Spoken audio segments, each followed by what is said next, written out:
Good afternoon. I'm Phil Mason. I'm the Head of Compliance with TrustMark. Just by way of a show of hands, could I just ask those of you listening who's heard of TrustMark previously?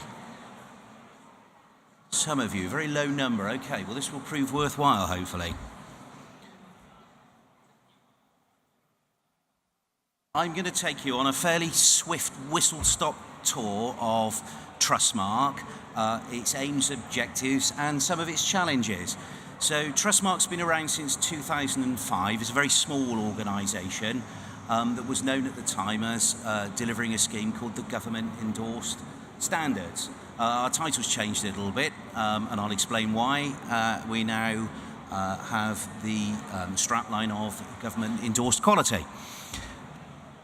We will deliver. We've been appointed to deliver the quality mark, which was one of the 27 key outputs from the Each Home Counts review, and the quality mark is a scheme which I'll explain to you how it operates in a little bit. But in our aim is about delivering standards and delivering compliance to the energy efficiency retrofit markets and trades that work in and around the home.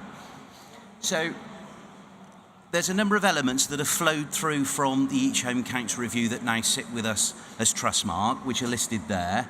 And one of them in particular that I'll speak a little bit about, which is really the backbone of the scheme and the backbone of compliance, which is the data warehouse. And there's some pictorials in a minute about how it operates and what the expectations of its use are and what its outputs will be.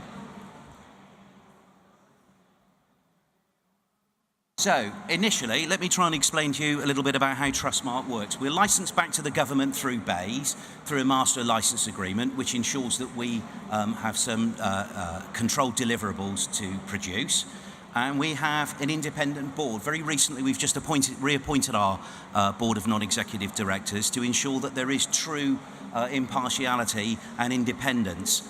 So, they're people that have been appointed from industry, and they give us guidance about the development of the scheme and how we should move forward for the future. And sitting beneath our board are a cross-industry council so that industry is represented, a consumer council so that consumers are represented, so there's a balance, and a panel that sits beneath that which advises our board on how we should deliver consistent financial protection against work delivered through the TrustMark scheme. And beneath the Cross-Industry Council sits a panel which will represent the original Each Home Counts report's objectives, so that nothing gets lost in translation, and that we remain on track to deliver what's been expected in an impartial and independent way. So beneath TrustMark, and I work in this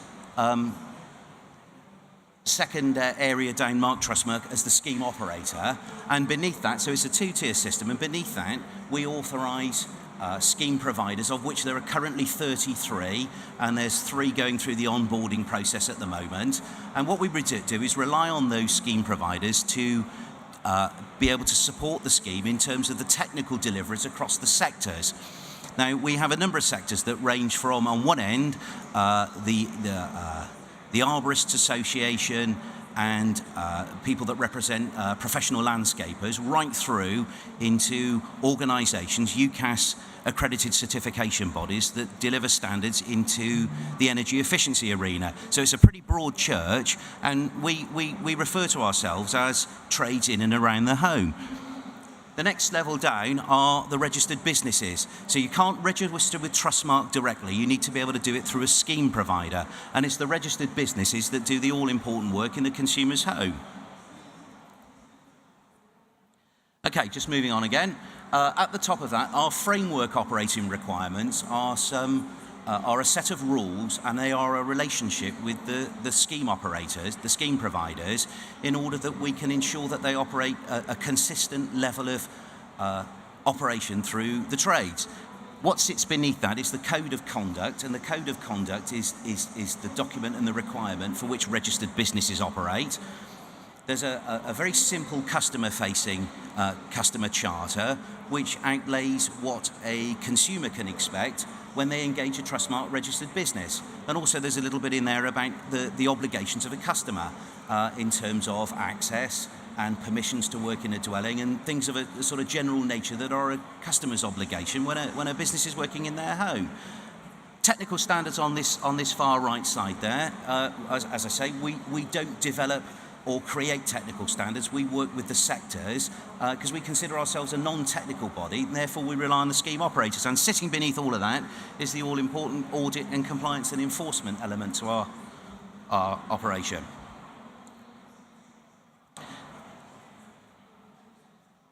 Okay, there's something that's key that I'd like to pick out in that slide is via our operation of the quality mark as TrustMark. One of the things that'll be happening later in this year, and we think that's sort of early to midsummer, is TrustMark is expected to be enshrined into the eco regulations.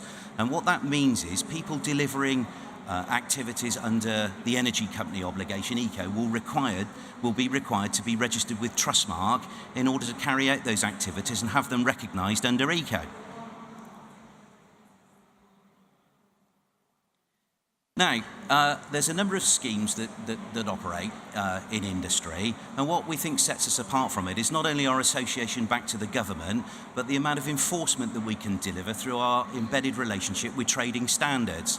Now, in many schemes, and those that I've worked for previously, the final result with somebody that's in non-compliance situation and won't comply is that they can be removed from the scheme, and that the scheme can then provide a level of technical support back to a consumer in relation to their detriment. However, we're slightly different because we can still operate in that way, but we have a relationship with trading standards where we have a senior trading standards officer that we pay for that sits in our office that deals with brand misuse, that deals with non-compliant contracts or misleading contracts, or ultimately can take enforcement against an organisation if it fails to rectify any detriment that it might have created in a consumer's property.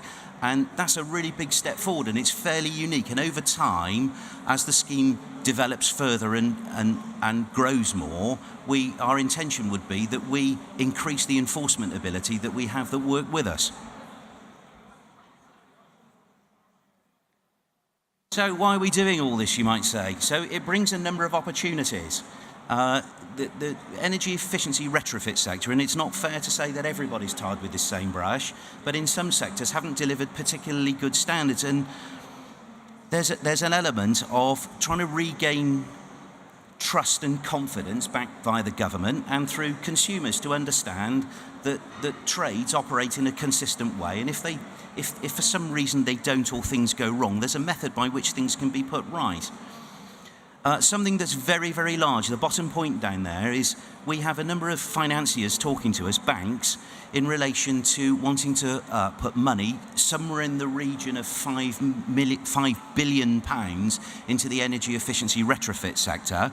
And what over time, they need to get their confidence back, because historically some people have lent money into the sector, and because of the standards they've had bad experiences. So what they're looking for is TrustMark and its compliance model in order to minimise the risk of investment, but to bring investment into the sector, to grow it and be able to deliver standards into consumers' homes through a finance mechanism.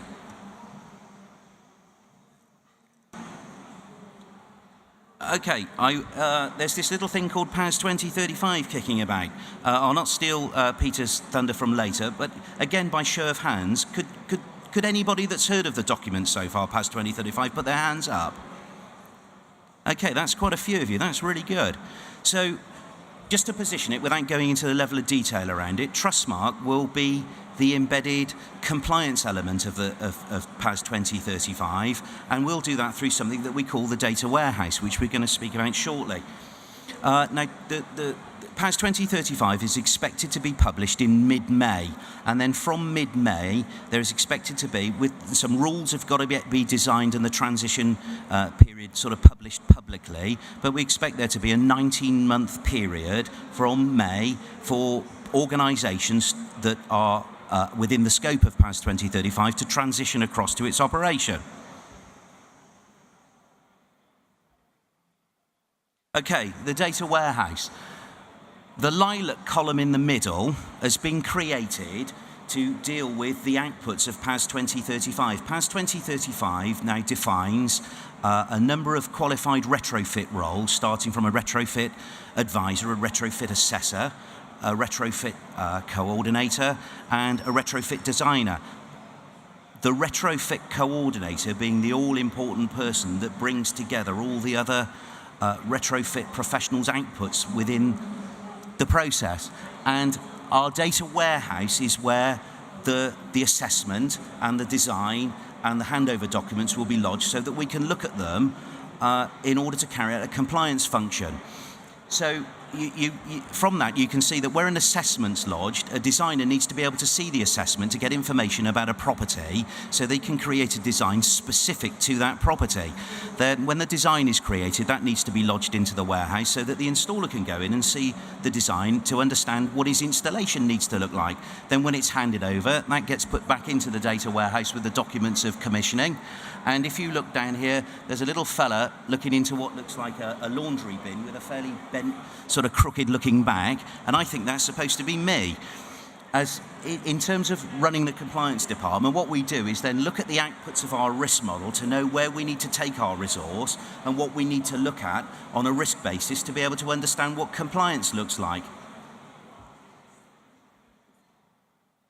Very quickly then, almost finished. The lodgement process via the data warehouse will be available in a beta test stage by April this year, and we need to start populating with data so that we can populate our risk model to give us information about intelligence about where we need to go.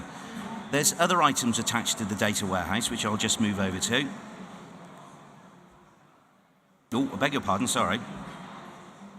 The other items attached to the data, forgive me, the other attached to the data warehouse are a property passport, so that work that's done through TrustMark becomes public facing so that a consumer can go in and see what's happened in their house, who's done it, and how it's financially protected. And with that information, then they can gauge the rest of the journey that their property needs to go on, which can be particularly important at the time of purchase or the time of handover of a property, or also so that there is a logged history of what's happened within a property that the necessary public can see, because there is no central place at the moment, no central repository where a homeowner can go to see the condition and the passage and the development of retrofit within a dwelling. That's the slide I wanted to go back to. If you see here within the cloud environment there, those are aspirational things to be attached to the data warehouse. And they consist of things like the EPC registered data, land registry data. Within land registry, there's lots of data that looks flat data. There's lots of very clever organisation out there that are mapping 3D data, which can be really useful for people carrying out assessments and people then carrying out the design of the retrofit for the property. So the data warehouse is something that will have a life of its own over time. Okay, so the principles of what we need to do through technical monitoring are ensure that that quality is delivered into properties irrespective of funding, whether it's through a publicly funded route or whether it's done through the able to pay market. We don't need to do anything that impedes on the existing eco supply chain, and we need to carry it out in a risk-based fashion so that we don't over-inspect where there isn't any risk. We can use our resource to look where known risk is identified. And the funding of the technical monitoring that will be carried out as part of TrustMark will be carried out through the cost of lodgement into the data warehouse. There's my details if anybody wants them, and you're happy for you to take them. And if you would like to speak to me individually, I'm here, or you can contact me after the event. Thank you.